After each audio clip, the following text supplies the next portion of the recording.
Good morning, friends. Hello. I think that's maybe a little better. How is everybody? Sorry, my the microphone was not going, so I had to reboot a bit. So we are here and we are back. So hope you're finding your way this morning. Good morning, friends.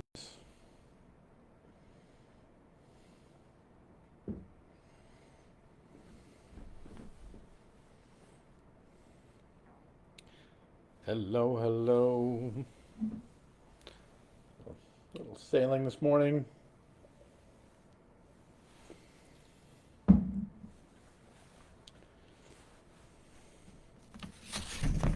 you're doing well.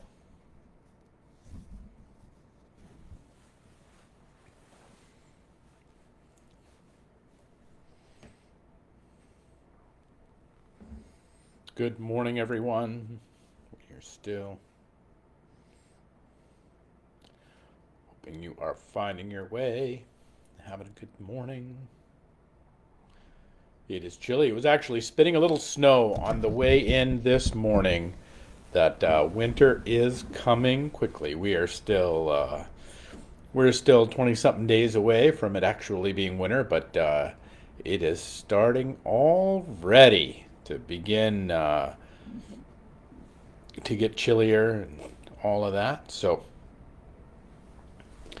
good morning, everyone. All right, it is time. Let's get going this morning. It is the 28th day of November on this Tuesday at 11:11 or a little after. But welcome, everyone. I hope you're doing great. Hope you're having a good day, and hope that all that the world brought you is goodness.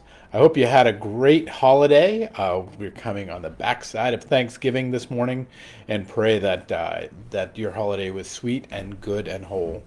Uh, hey, good morning, Jamie. Good to see you. The So this morning I want to talk about this notion of what it means to love God. We've given this. We're often, this is often dressed up, I think, in a lot of moralism.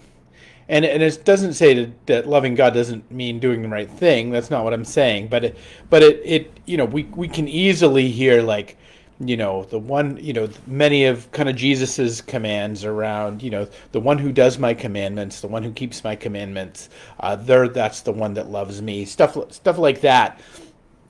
And while that's true, but there's a way in which I think that I think our modern minds and our modern senses hear that in such a way that turns it into a quick moralistic tale. There's these rules, and as long as we keep these rules, then we're going to be okay. Uh, and I would submit to you that it's much more, I think, of an inside job. I think of the 63rd Psalm. This is the beginning of the 63rd Psalm. It says, "O God, you are my God. Earnestly I seek you. My soul thirsts for you. My flesh faints for you. As in a dry and weary land where there is no water, so I have looked upon you in the sanctuary, beholding your power and glory." And even this has with it this element of kind of, just worshiping God, just praising God. Oh God, kind of the Monty Python thing. Oh Lord, you are so large, so absolutely huge. We're all really impressed down here. That we get that sort of, and and but I think it's much more about this, the quality of the life that we start living, the quality of the life that we, and the qualitative piece is an inner thing, like it's an inside thing. It is a hungry thing. It's a desiring thing. Like we have we're hungry to be in relationship. We're thirsty. We want to understand more. We want to drink of truth. We want to kind of like, what's going on with that?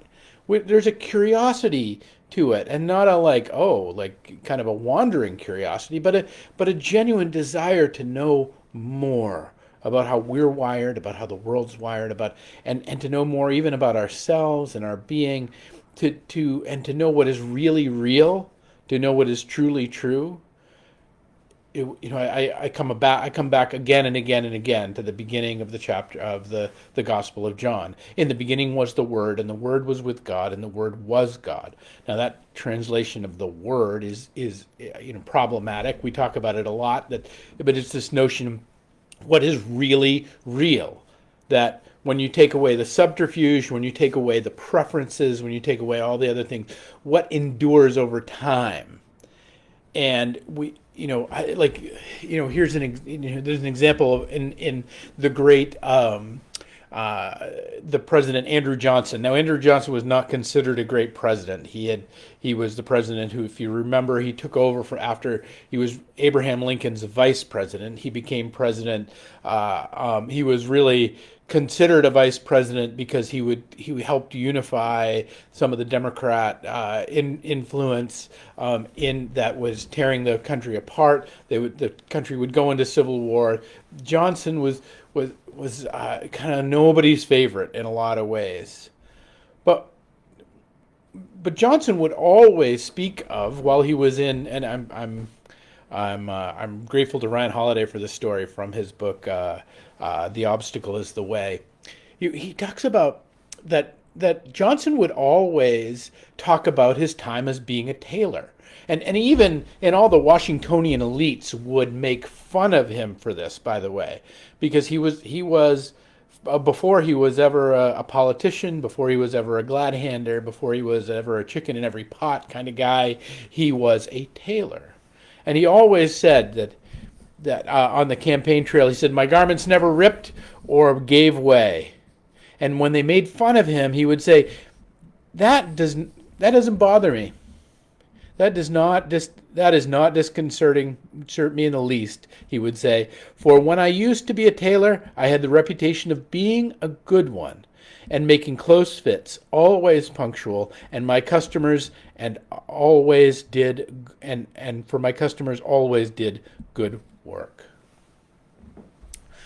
I feel like this desire to do good work, this desire to this desire to be a good tailor. Here's this guy who became president, and one of the things he was most proud of was that he was a good tailor, and that he actually took as a reference as a good tailor. And we could go back 2,000 years to the Roman world, and there would be a good tailor. That you probably find a good tailor that would snug up a toga well, or whatever, however that all worked. Or that this notion of the pride of craftsmanship, or the pride of doing a good job, that there is such a thing as a good job, and that when we start looking at the world through that lens, what we start encountering is the logos.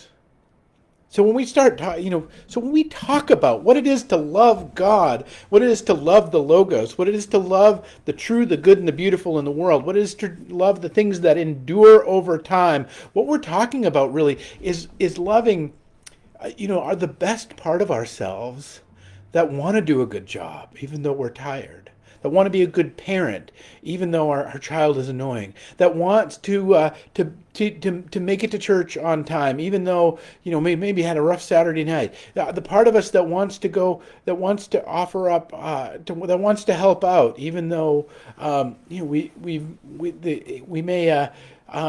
And not because we're going to get something from it, or we're going to, people are going to see us there doing it, or we're going to get, treasures in heaven even, but that we're just going to do that which is good for the very joy of doing that which is good.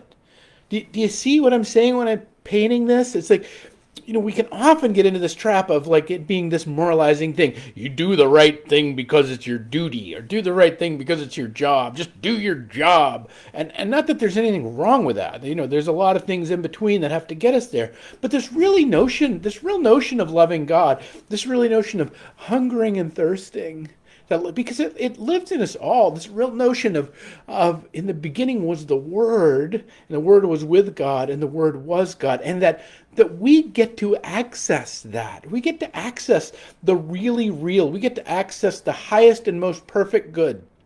you know, I just got I've been talking about Camino a lot. I'll probably keep talking about Camino a lot. If you don't know, I spent 180 miles a month or so ago on the Camino de Santiago, rucksack, the whole thing, and but this is the thing about pilgrimage is that is there, am I, that it begs this question, right? Like, am I more holy for having gone on pilgrimage? Am I a better person? Am I somehow more, more saintly? Am I somehow have more, is there on the road to Santiago, is that like a special shiny spot in the world where I have better access to the logos, to the God's presence than to the truth of what real, to the really real, and to all the love and the hope and the peace and the true, the good and the beautiful in the world, that I have somehow there's more access to it on the road,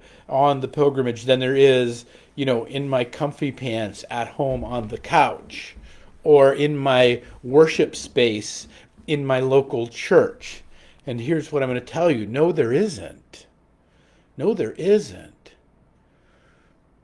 If, for instance, if Christ is present with us, if we have a relationship with Him, if we desire to know God and God desires to know us, if we desire to know God, God desires to know us. If we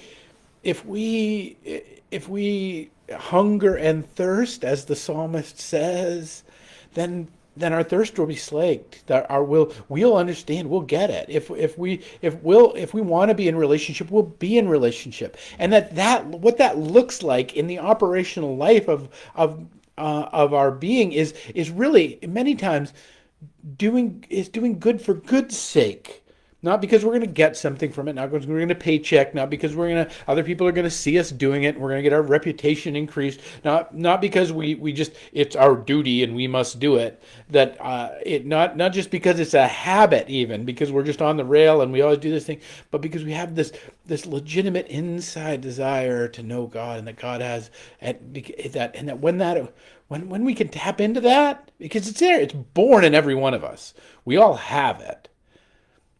And when we can tap into that, it's actually the very water that we swim in, actually. It's the thing that, in many ways, I think holds the world together, is this notion, is this sense of logos, is this sense of the really real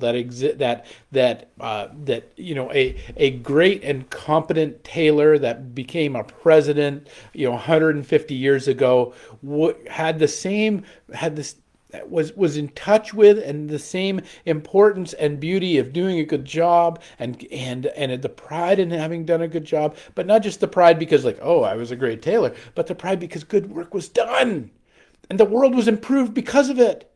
And that could be true 1,500 years ago, and it was true 150 years ago, and it's true right here and right now with our day.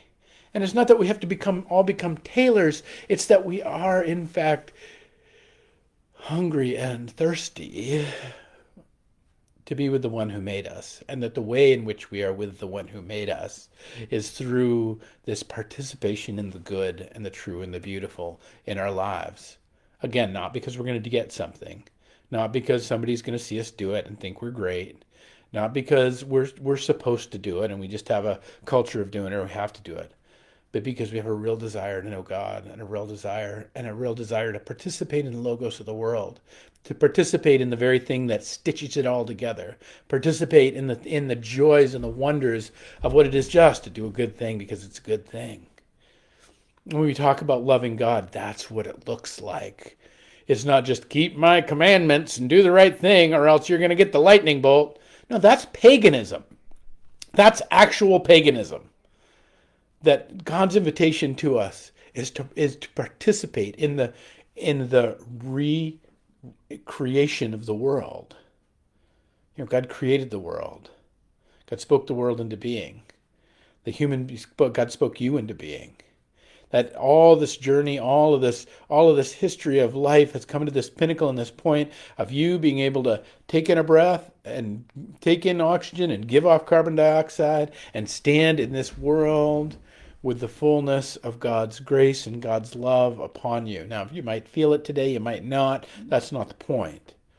The point is that you're invited to love God, to love the good things around you, to love and to help stitch up the creation of the world, which has within it its own joys. Not because, again, you're going to get a paycheck, or you're going to do a great thing, or you're going to be seen doing a great thing, but because the world, friends, needs stitching up these days, and that you, like Johnson, have a needle and a thread that has some work to do. So my hope for you is you'll stay thirsty, my friends. You'll stay hungry, my friends.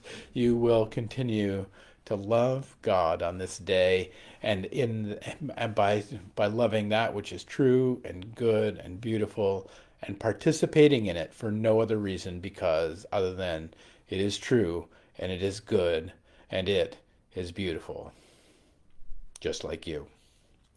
Peace and grace to you, my friends. We'll pick it up tomorrow. Oh, by the way, if you are, I just want to, give a great blessing to our friend Yvette, who is here.